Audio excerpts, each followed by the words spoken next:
Hello, everyone. Welcome to How to Read Chinese Poetry podcast.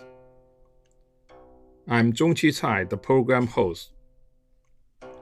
In this podcast program, my colleagues and I aim to introduce cutting-edge scholarship on Chinese poetry to a broad general audience. We will present 52 episodes covering the major poetic genres developed over China's long history. Each episode features close reading of one or more of the best-known Chinese poems, with an aim to illuminate their literary greatness and cultural significance. For all the discussed poems, Chinese text, English translation, romanization, and brief notes are provided at our website, howtoreadchinesepoetry.com. By following the 52 episodes, listener will gain a bird's-eye view of the thematic, formal, and generic evolution of Chinese poetry from antiquity to the modern era. Instruct and delight is what we wish to accomplish in each talk. Without further ado, let's begin.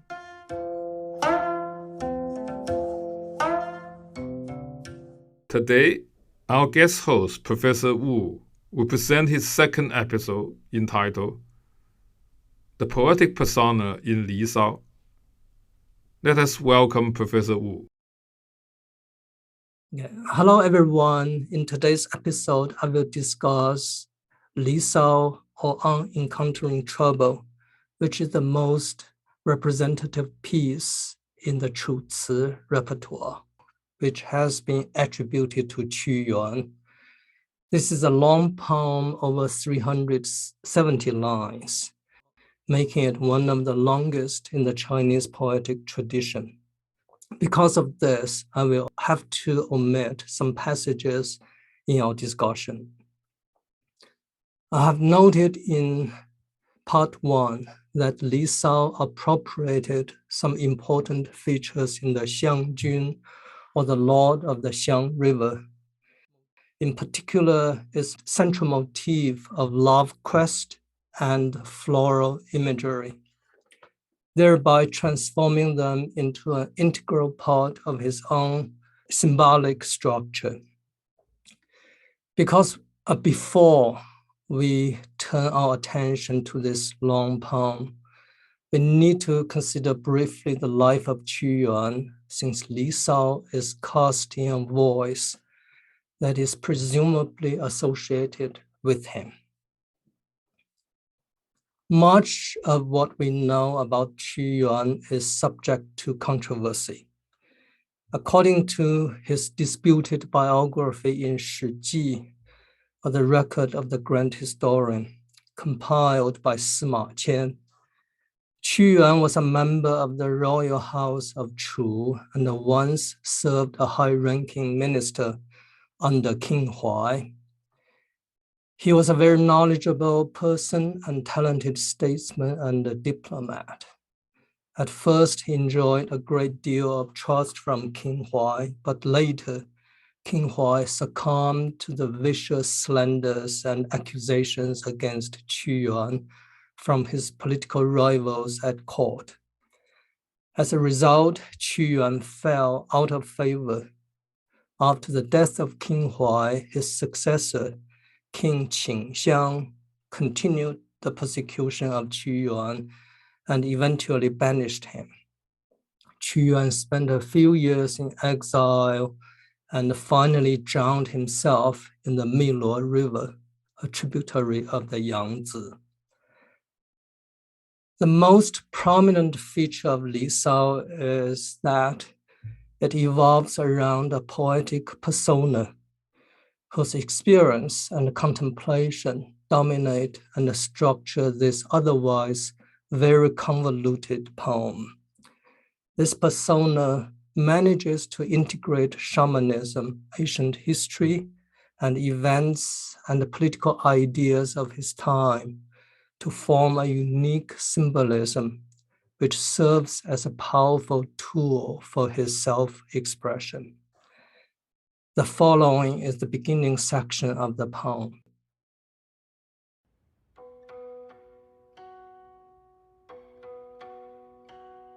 Sign of the High Lord Qu Yuan, Qu Yuan was my honored father's name.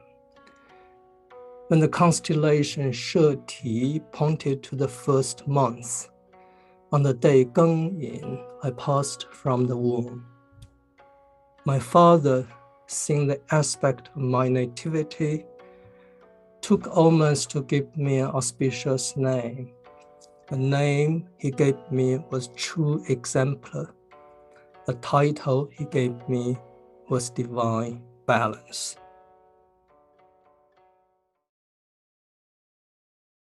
This section is crucial in setting the tone for the entire piece.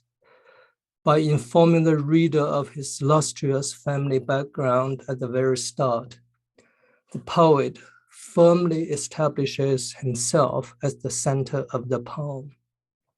He's signaling to his audience that what follows will be about him, a noble descendant from a most glorious clan in the state of Chu.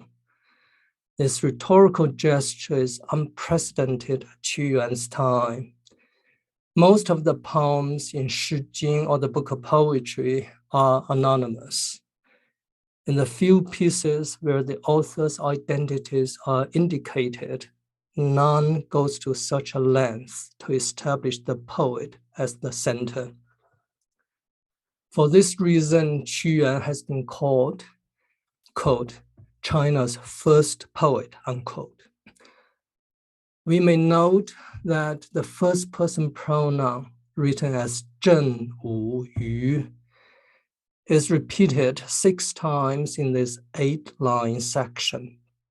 Such frequent use of first-person pronoun in a very limited space is highly unusual in Chinese poetry, where it is often omitted. Qu Yuan is taking great pains to draw his audience attention to himself. He continues.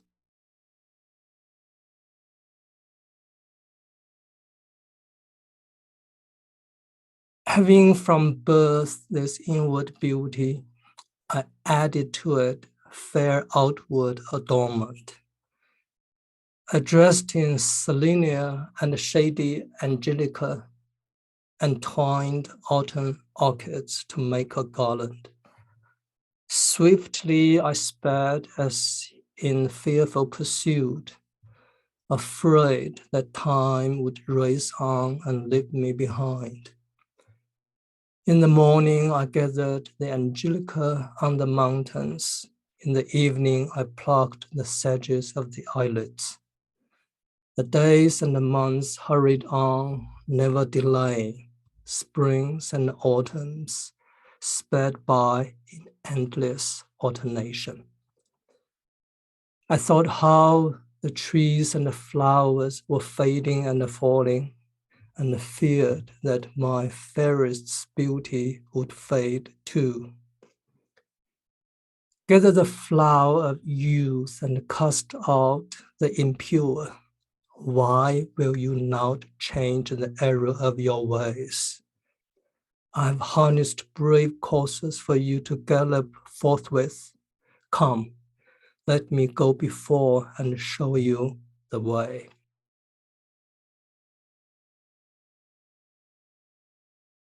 Having introduced his noble family background, now Qu Yuan consolidates it with his own personal cultivation. This is described in the context of quick passage of time, a poignant sense of loss it causes in the poet, and his inability to use his moral quality to serve his wrong-headed king. This section introduces several motifs that will be elaborated later throughout the poem. The first is the most enduring trademark of the Chu Ci, namely the fragrant grasses and the fair one, or the Xiang Cao Mei Ren, trope or convention. Qu Yuan makes it clear that the river sage, autumn orchid, rare angelica, and other fragrant plants that he dresses himself with are for the purpose of complementing an inward beauty, thus establishing their symbolic significance. In other words, beautiful plants are objective correlatives of fine subjective qualities, and the act of gathering and applying them is meant to be understood as a symbol or metaphor for moral cultivation. The fairest one, or 美人, mentioned in this section has caused a lot of controversy. In ancient Chinese, the phrase is ambiguous in gender. Some scholars regard it as a reference to King Huai, while others maintain that this refers to the poet himself. This ambiguity is characteristic of the allegorical nature of the Lisao, because, like the fragrant grasses and the fair one here, many of its sections clearly invite understanding at another level. Critics have since early times identified this 香草美人 trope as the central symbolic device in Lisao and used it as a guide to their allegorical readings of the poem.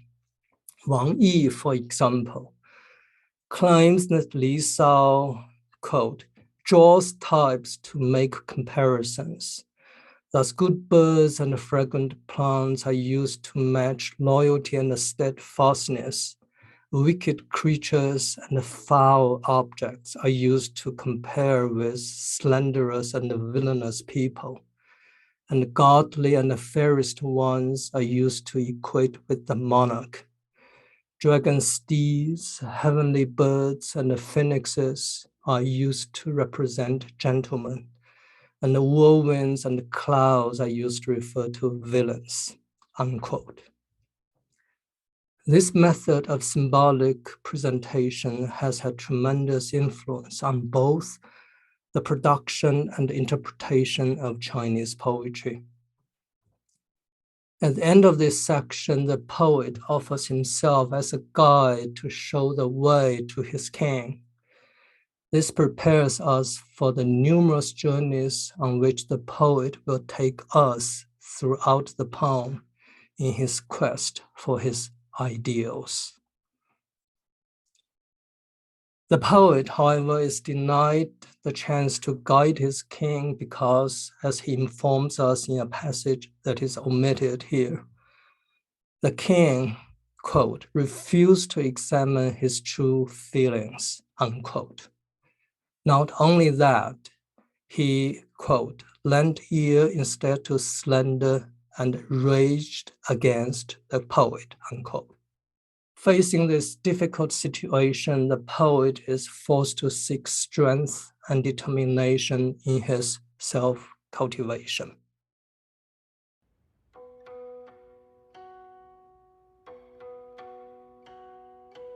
I had tended many an acre of orchids and planted 100 rods of melillitas, had raised sweet lichens and the cod halting flower, and acerums mingled with fragrant angelica, and hoped that when leaf and stem were in their full prime, and the time had come, I would reap a fine harvest. Though they wither and die, how would that hurt me? But I grieve to see these blossoms wasting rank weeds.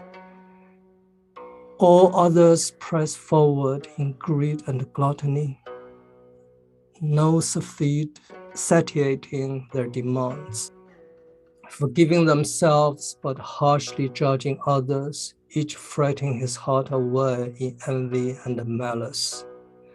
Madly they rush in the covetous chase, but not after that which my heart sets store by.